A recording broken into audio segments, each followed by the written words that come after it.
This is the Dallas Morning News. It's Wednesday, December 10th. Sunshine in abundance today, but it will be a little windy. The high will be 65, clear skies tonight with a low of 44. These pleasant temps will stick around until at least Saturday, if not a little bit longer. So, enjoy. Here are today's headlines. The Arlington City Council voted 5-4 Tuesday night to suspend protections for its LGBTQ residents that are enshrined in the city's anti-discrimination ordinance. The council meeting started at 6:30 p.m., with a vote on the measure occurring about 8:30 p.m. The vote capped hours of emotional testimony in a packed council chamber that was standing room only, forcing other attendees to an overflow area that also had no available seats. Over 60 speakers, including supporters and opponents, addressed the council. The speakers were each limited to 1 minute, though there was some pushback as some speakers tried to exceed the 1-minute limit. The audience was told that 78 non-speakers had expressed support for reinstatement, while 6 opposed it. The speakers in support of reinstatement emphasized that Arlington residents are stronger together, and the city will only be a community if everyone is accepted. The opposition speakers suggested changing the verbiage of the ordinance or removing the ordinance altogether in order to comply with federal and state laws. The vote comes after months of debate, 2 vote delays, and pleas from the region's LGBTQ community and civil rights advocates to preserve the protections. Arlington is one of the first U.S. cities to repeal its protections for LGBTQ residents. In other news, as Texas Attorney General Ken Paxton gears up for his race to unseat U.S. Senator John Cornyn next year, his move leaves a large field of candidates vying for the position of the state's top attorney. 4 Republicans and 3 Democrats will face off in the March 3rd primary to whittle down the field to 1 nominee for the November contest, in which the Republican is statistically favored to win based on more than 2 decades of Republican sweeps across every statewide office. Early voting for the primary opens on Tuesday, February 17th.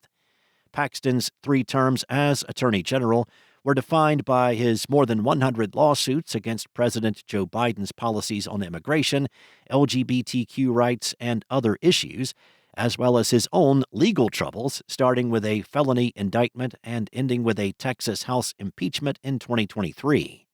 Republican candidates for his office skirt the corruption accusations, seeking to win over Paxton supporters, not enemies, and emphasize public safety, although the AG's office does not do criminal prosecutions.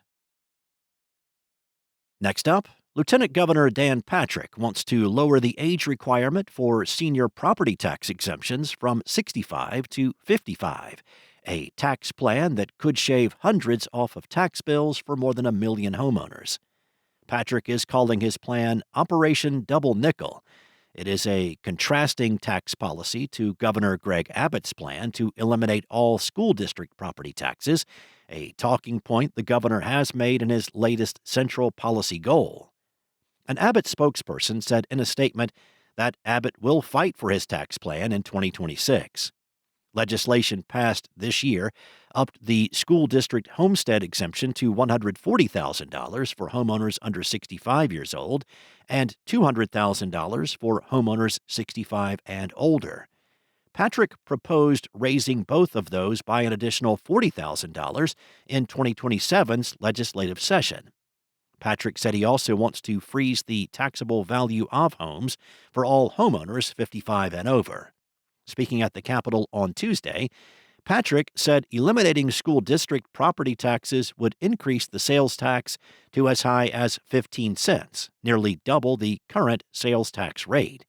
Eliminating all property taxes would up sales taxes to as high as 26 cents, a rate he said would be unpalatable to Texans. And for years, officials at the highest level of Dallas city government knew crime was a problem at Roseland, a public housing complex in Old East Dallas.